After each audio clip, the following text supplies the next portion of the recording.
Listen, here's the backstory. In January, Mysterio and Rob Van Dam lose the tag titles to the Bashams. That's right, the Bashams, in a fatal 4-way elimination match. During the match, RVD injures his left knee. The Bashams smash it with the steel steps, taking him out of the match.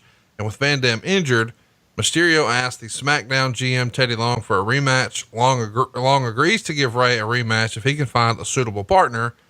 And then fast forward, February 17th on SmackDown, Mysterio reveals his new partner, Eddie Guerrero. So here we go. Eddie Guerrero and Rey Mysterio are going to wrestle the Bashams for the tag titles here. They get plenty of time, 14 minutes and 48 seconds. Wade would say nothing wrong with the match as it was solidly executed, but other than a fun finishing sequence, it wasn't an ambitious effort. The first 11 minutes felt like competent filler, and later Guerrero grabbed a tag belt, but Rey told him not to use it. Meanwhile, the Bashams switched places inside the ring. Guerrero went to the top rope, but when he went for the frog splash, he revealed he knew the Bashams switch since he turned his dive into a safe roll landing, and Guerrero pretended to be hurt. When Doug turned around, Guerrero surprised him with a small package. Danny threw Guerrero a tag belt. Guerrero played hot potato, tosses it to Doug. The ref takes it away from Doug, and then Rey gives Eddie the other belt. He knocks out Doug with it. Then he catches the 619 on Danny, and Eddie covers Doug for the win. And Wade liked the match, but said it should have been better. 2.25 stars. I absolutely loved the lie and cheat and steal persona of Eddie, where he's good natured, but trying to get the win however he can and outsmart the bad guys. That was well done here. I thought the teaming with Rey was very well done, but it does feel like a bit of a demotion. We go from closing the shows with the world title to now we're in the opening match for the tag belts. But on the other hand, I guess it's kind of smart because you don't want to necessarily piss off the hardcore Eddie fans. You put him into another meaningful spot with someone you know he's going to have great chemistry with, like Rey Mysterio, and it can be just as entertaining. And it was entertaining. It was a very good match. I think that what the feeling was it was vanilla. There wasn't a whole lot to it. The entire match was, look, the Bashams both tremendous workers, but they just didn't have a whole lot of personality. And all of the personality, everything in that match that made it worthwhile came out of Eddie and Rey. And again, you just go back to that sly, the sly smiles, the sneakiness of Eddie, and the way that he would underplay it was just sheer delight. When you go back, you want to see how to be a heel and be loved. That was Eddie Guerrero. And we knew that down the road where we wanted to go, Eddie wanted to get back to being a heel again. And you had to invest the time into the relationship with Rey to get to that point.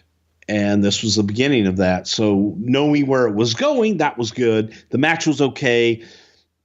Nothing else. It just was, it was there to me, which you'll hear that repeated a lot. Well, I love the pairing. The idea is great. Let's talk about the Bashams. I don't know when we'll talk about them again. What should we know about the Bashams that maybe we don't?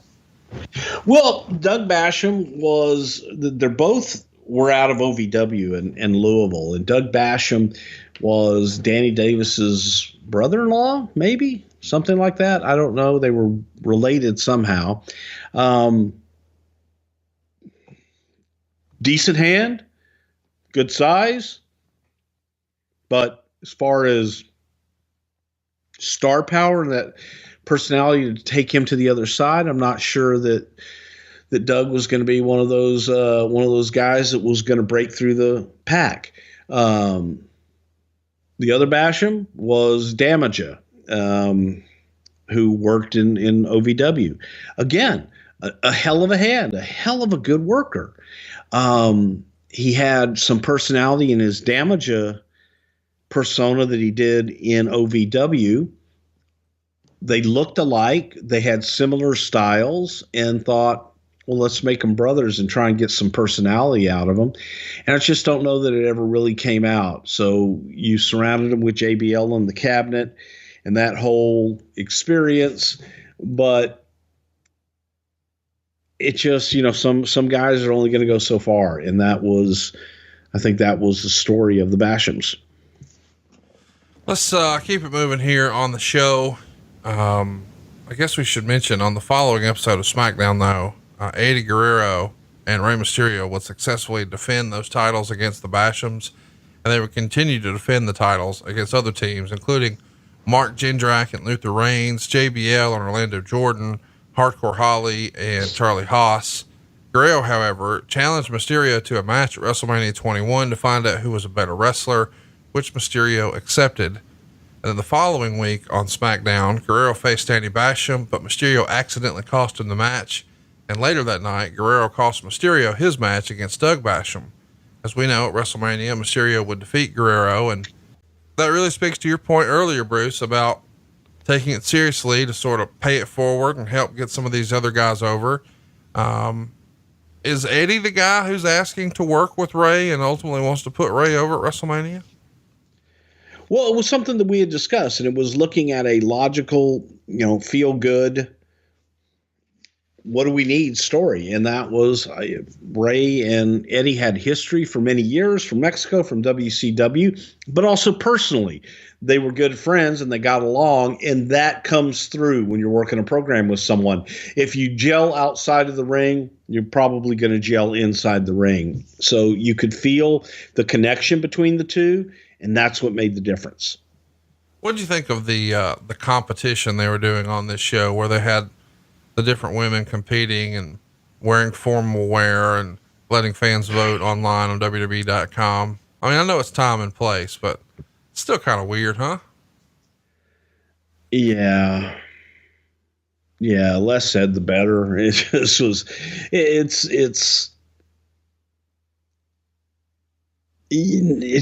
it doesn't play well. And I think that especially that crop of talent, it just, I don't know, didn't feel good. Didn't feel big to me at all.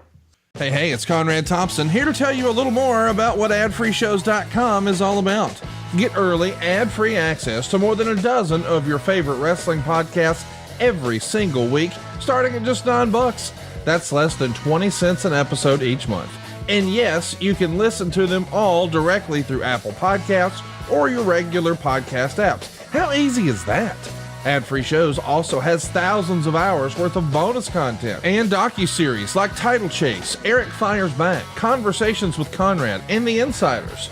Plus new series like The Book with David Crockett, Monday Mailbags with Mike Chioda and Nick Patrick, and a whole lot more.